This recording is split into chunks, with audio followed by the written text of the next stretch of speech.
The Braves hit the quarter mark of the season this weekend, and it would be a mild understatement to say this isn't the start anyone expected for the defending champs.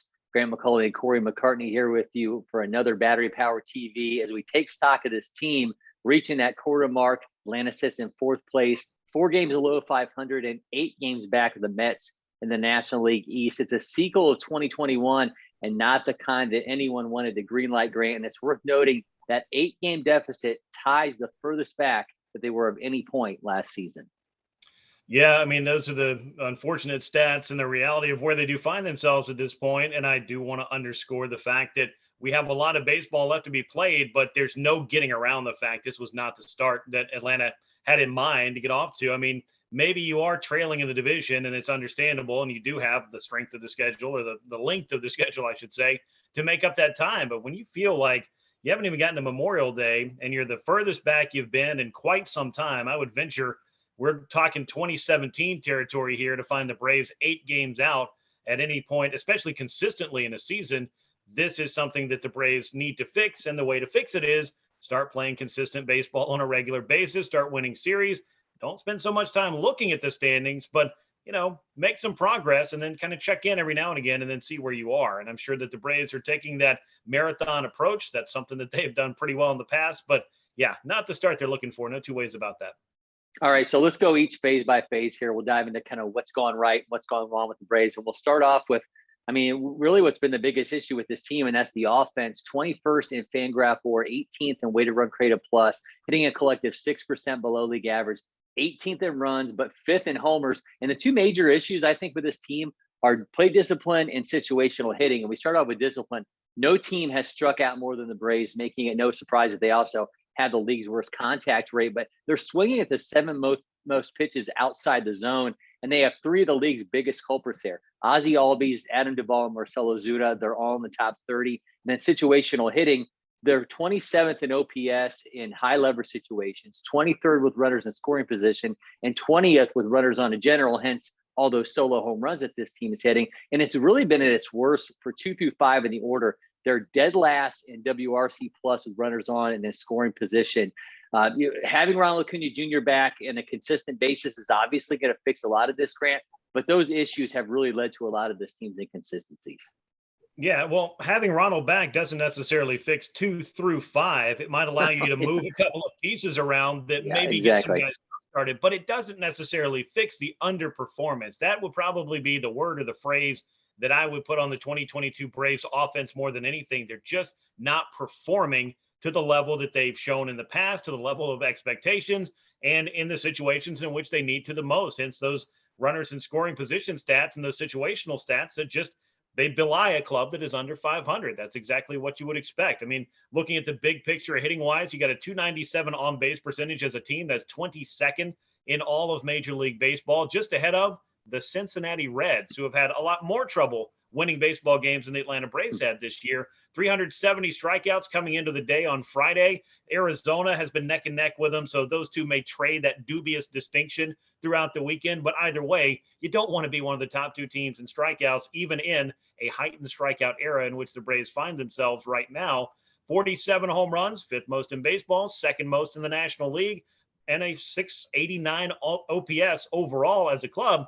16th in Major League Baseball, so a middle of the pack production, and 9th in the National League. And one of the reasons that OPS is so low, lots of strikeouts, not as many walks as you need, and a sub 300 on base percentage. So these are all stats and trends that at this point, at the quarter mark of the season, the Braves find themselves kind of still searching for answers, and most importantly, searching for consistency, because I feel like the answers get put on the lineup card just about every night. They just have to perform better. I will say there are some positives, though. I mean, after that slow start, Dansby Swanson has a WRC plus that if you go back to April 26th is top 50 in baseball. And Travis d'Arnaud isn't quite hitting at that 2020 Silver Slugger rate, but the barrel rate for him is closer to that season. So some of the peripheral stuff with him, I think, is at least lending itself to an uptick after a frustrating 2021 season for d'Arnaud. And those two, when we turn the page to defense, have also been really key. I mean, Dansby is tied for 2nd in outs above average. d'Arnaud has already thrown out more runners than he did all of last season. I know obviously he missed time, but when you include the postseason, that's 73 games. Despite their exceptional defense, though, This team is 24th in defensive runs above average, 19th in defensive runs saved. They have 4 everyday players right now that have negative defensive WARs. And I know it is not an exact science when you talk about first baseman and defensive metrics, but right now, Matt Olson, he of the 2 Gold Gloves, has the worst defensive metrics of his career. Yeah, and while that may be true, and again, I will point to the sample size and say, hey, this doesn't necessarily tell me what 162 games is going to look like. It certainly doesn't tell me what his 8-year contract in Atlanta is going to look like. I'll go with the track record of Matt Olson, but this is one of those spots where you'll look at it and think, man, that really didn't seem to be as much in question in recent years. This guy came in, trumpeted as a great defender. This is a disappointment in that way, regardless of bringing up the name of the previous holder of that position. Matt Olson, in a vacuum, is a good first baseman, but he has not been a vacuum, especially lately. Errors in 3 consecutive games for the first time in his career. And when that's happening in the midst of the Braves losing 1-run games, having games go to extras because leads get blown and you've got unearned runs on the board, those are the kind of frustrations that add up, particularly if, and we haven't really delved into it too much for him singularly, but it has been pretty noticeable. After a hot first 3 weeks to the season, he has been one of the biggest culprits of slow starts and underperformance when it comes to driving in runs and hitting with runners on. So not the start Matt Olson wants overall now. He's kind of had 2 sides of a coin, but now he just needs to find a way to not even split the difference, but just play closer to the kind of player that he was in Oakland, particularly in the 2021 season. He is one of the best first basemen in baseball, but we can sit here and say that, but if he doesn't go out and play like that, it doesn't make fans feel much better about it. The starting staff, I mean, especially of late, has been the strength that everyone really forecasted it was going to be. Kyle Wright has been as a top 10 Fangraph WAR. Max Fried and Ian Anderson, if you take away their first starts of the season, have a twin 2.70 ERA since then. Charlie Morton has allowed 1 earned run combined in his last 2 outings. The overall numbers, though, 22nd in ERA, 15th in FWAR. They don't really speak to how good that part of the rotation has been. And it's probably, Grant, underscores the fact that it's really been a crapshoot when you think about that 5th spot.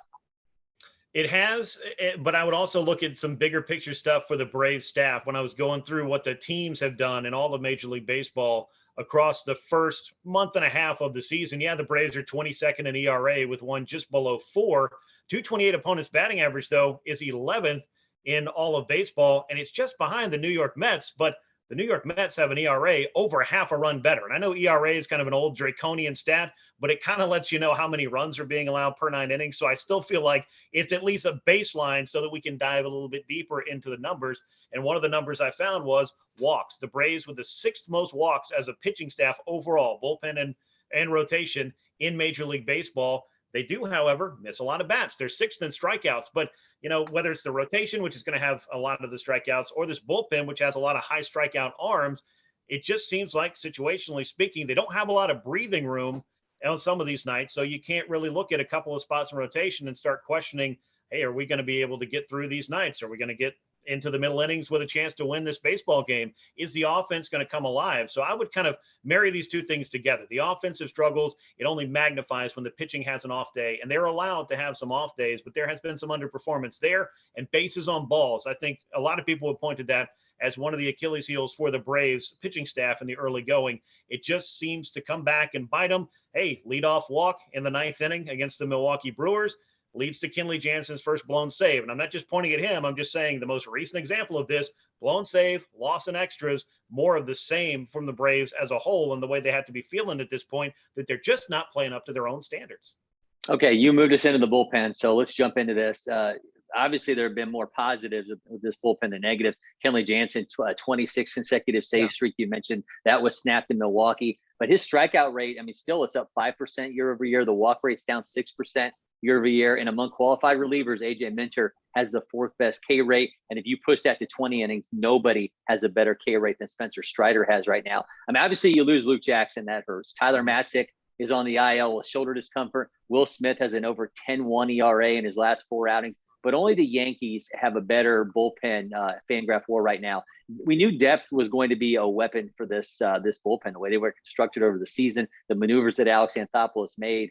I mean, the fact that you can have 2 members of the night shift being shelved right now, one not performing.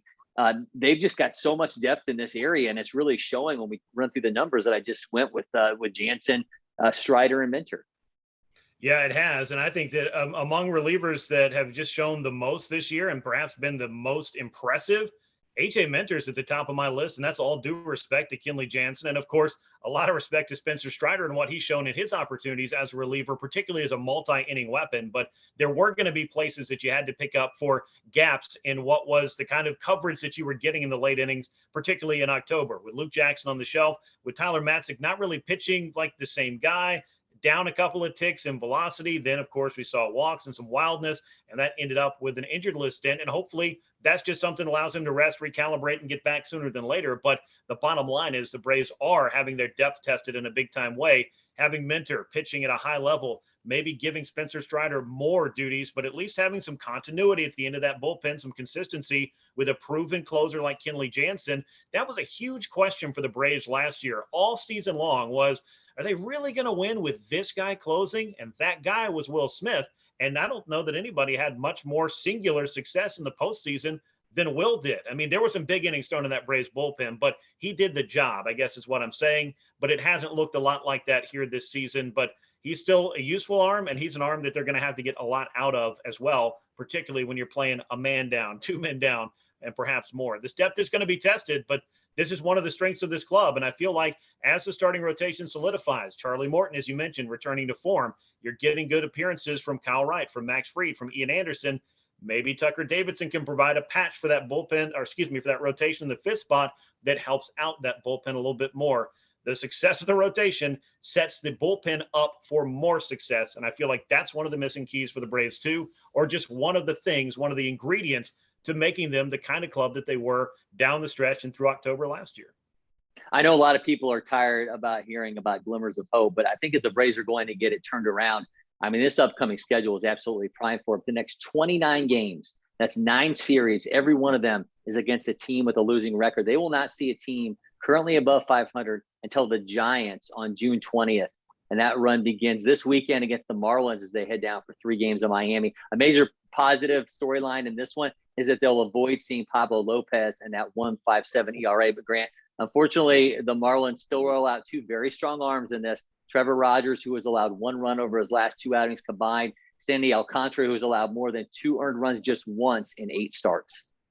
Yeah, both those guys are great. And I still, and we talked about this at the very start of the season, felt like in pure talent, potential, and ability that the Marlins might have the best young rotation, or excuse me, the best rotation period. Let me just take away that caveat in the National League East. And I said that in a time in which the Mets didn't know what, if anything, they were going to get from Jacob deGrom.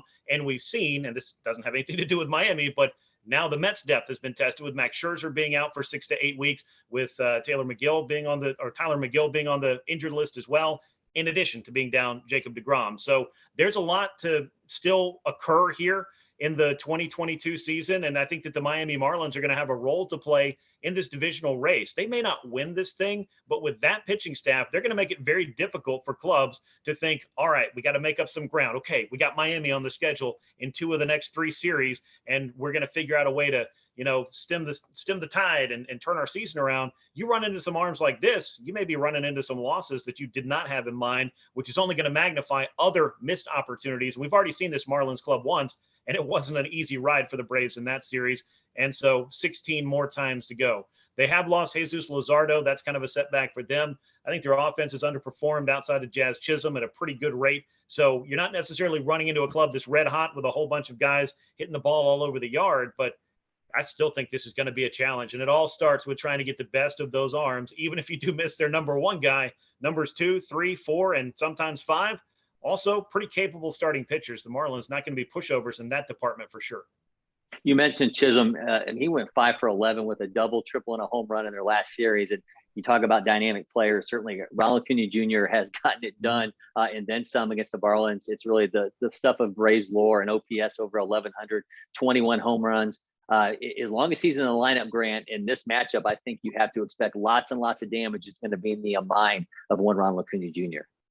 Yeah, I think that it's going to be fun to see these kind of 2 guys match up. I mean, it's about the clubs, obviously the wins and the losses, but now the Marlins can point to somebody again for the first time in quite a few years after they unloaded that talented outfield that they had 4 or 5 years ago and say, hey, we've got foundational guys we're building around. We've got an offensive threat here, somebody who may not have been totally homegrown, but somebody they went out as a prospect, developed and brought up, and is making his name as a Miami Marlin. And Jazz Chisholm, I think, is on his way to an all-star appearance. He's got extra base hits galore. He runs the bases well. I think he's a nice defender at second base. And while he may strike out some, he's finding his way on base at a pretty high rate. So I'll be surprised if he gets any scheduled days off or random days off against certain starting pitching matchups that might be rough. That was kind of befuddling early in the season, not just for me, but for Jazz Chisholm himself. When Don Mattingly was sitting him a couple of times, he was pretty vocal about that. And I think you want a guy that wants to be out there every single day. And to flip it over to the Braves, I think Ronald Acuna Jr., injury tests and setbacks aside, wants to be out there every single day. It's going to be fascinating to see him going down to Miami, the place where he suffered a season-ending injury. I'm sure he's going to play right field in one of these 3 games, but the first time you walk back into that ballpark, through that clubhouse, maybe take a peek past the training room where you had probably a very unfun discussion the last time you were down there, and then get back out on that field, it's probably going to bring up some emotions that are going to be pretty real for Ronald. But look, he's put in all the work. He's done all the things. He is back. He is playing at a high level. I think he's only going to get better. And he's the guy that the Braves need to set the tone. And this is a club he has set the tone against better than any other team that he has faced in his big league career. Yeah, good point on that, by the way. I wasn't even remembering that this was going back to the scene of the incident there. By the way, make sure you hit that subscribe button, turn on notifications so you can go along with the ride with us all season long here on Battery Power TV. And if you can't get enough of us, you can catch us Sunday nights on 92.9 The Game on From the Diamond. So until next time, I'm Cory McCartney. He's Grant McAuley, and we'll see you soon, Braves Country.